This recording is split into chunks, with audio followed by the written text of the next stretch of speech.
ഈ അടുത്ത സമയത്ത് സോഷ്യൽ മീഡിയയിൽ വൈറലായ ഒരു വീഡിയോ ഉണ്ട്. ആ വീഡിയോ എങ്ങനെയാ? തൂക്കിക്കൊല്ലുവാനായി കൊണ്ടുവന്നൊരു മനുഷ്യന്റെ അവസാനത്തെ ആഗ്രഹം സാധിപ്പിക്കുക നടന്നൊരു കാര്യമാണ്. അപ്പൊ ഈ മനുഷ്യൻ ഇതുകൊണ്ട് നമ്മുടെ നാട്ടിലെ ചോറ് പോലെ ഏതാണ്ട് സാധനമൊക്കെ കഴിക്കുക.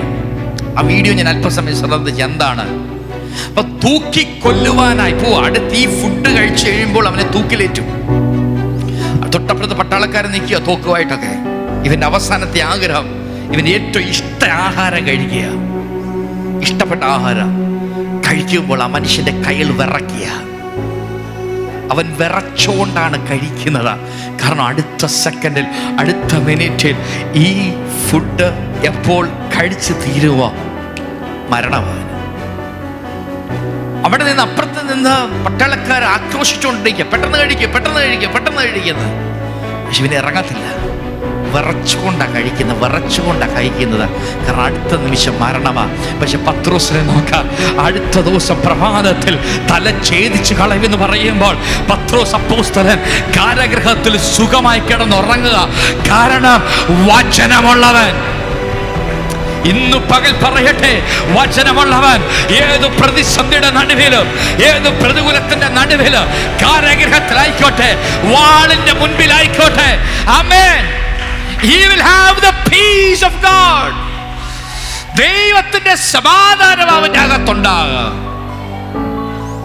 കടക്കാരൻ വാതിക്ക വന്നാലും അവൻ സമാധാനത്തിൽ കിടന്നുറങ്ങുക. ആരൊക്കെ എന്തെല്ലാം വിഷയങ്ങളും നിന്റെ മുമ്പിൽ വന്ന് കിടന്ന് ഇരുന്നാലും നീ നല്ലതുപോലെ കിടന്നുറങ്ങാം. കാരണം നിന്റെ അകത്ത് വചനമുണ്ട്. നിനക്കൊരു കാര്യം ഉറപ്പാ, വചനത്തെ മാറ്റാൻ ആരെയും കൊണ്ട് പറ്റത്തില്ല. വചനത്തെ ജയിക്കുവാൻ ഒന്നിനെ കൊണ്ട് സാധിക്കത്തില്ല. ആമേൻ. മെലീത്തയിലെത്തിയ പൗലോസിനെ നോക്ക. 28 അപ്പോസ്തലപ്രവൃത്തി 28 ഇങ്ങനെ വായിക്കുന്നു. മെലീത്തയിൽ അവരെത്തിയപ്പോൾ ആണലി അവന്റെ കയ്യെ കയറി പറ്റി. ആണലി കടിച്ചു. ആമേൻ. അവിടുത്തെ ബർബറന്മാർ, ആ ദേശനിവാസികൾ ഞെട്ടിപ്പോയി. കാരണം ഇതാ ഒരു ആണലി കയ്യെ തൂങ്ങി കിടക്കുക. അവര് പറഞ്ഞ് ഇവൻ തീരാൻ പോവുകയാ. ഇവൻ ചീർത്ത് വീർത്ത് മരിക്കുന്നത് പ്രതീക്ഷിച്ചുകൊണ്ട് ബർബറന്മാർ, ആ ദേശനിവാസികൾ ഇവന്റെ മരണം പ്രതീക്ഷിച്ചുകൊണ്ടിരിക്കുമ്പോൾ ഇത് വചനമുള്ളവൻ ആണലിയെ ചുരുട്ടി ഒറ്റയേറ് തീക്കകത്തോട്ട് എറിഞ്ഞു. ഹല്ലേലൂയ, ആമേൻ. തീക്കകത്തോട്ട് എറിഞ്ഞു. എന്നിട്ട് തന്റെ മേലുള്ള പദ്ധതിയിലേക്ക് അവൻ ഇറങ്ങുക. രോഗികളെ സൗഖ്യമാക്കുവാൻ, ഭൂതങ്ങളെ പുറത്തെടുക്കുവാൻ. എത്ര പേർക്ക് അത് മനസ്സിലാകുന്നുണ്ട്?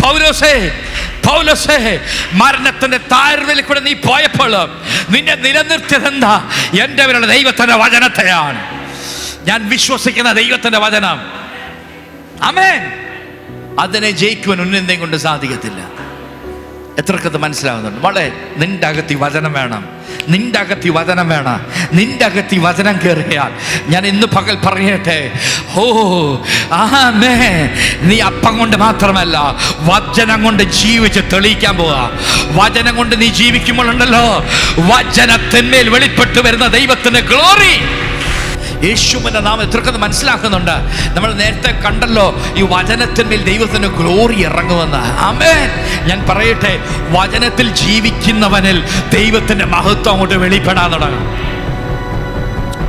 പറഞ്ഞു മനസ്സിലാകുന്നുണ്ടോ? വചനത്തിൽ ജീവിക്കുന്നവനിൽ ദൈവത്തിന്റെ മഹത്വം വെളിപ്പെടാൻ തുടങ്ങും. വചനത്തിൽ ജീവിക്കുന്നവനിൽ എന്ത് വെളിപ്പെടാൻ തുടങ്ങും? പറഞ്ഞേ, ദൈവത്തിന്റെ മഹത്വം.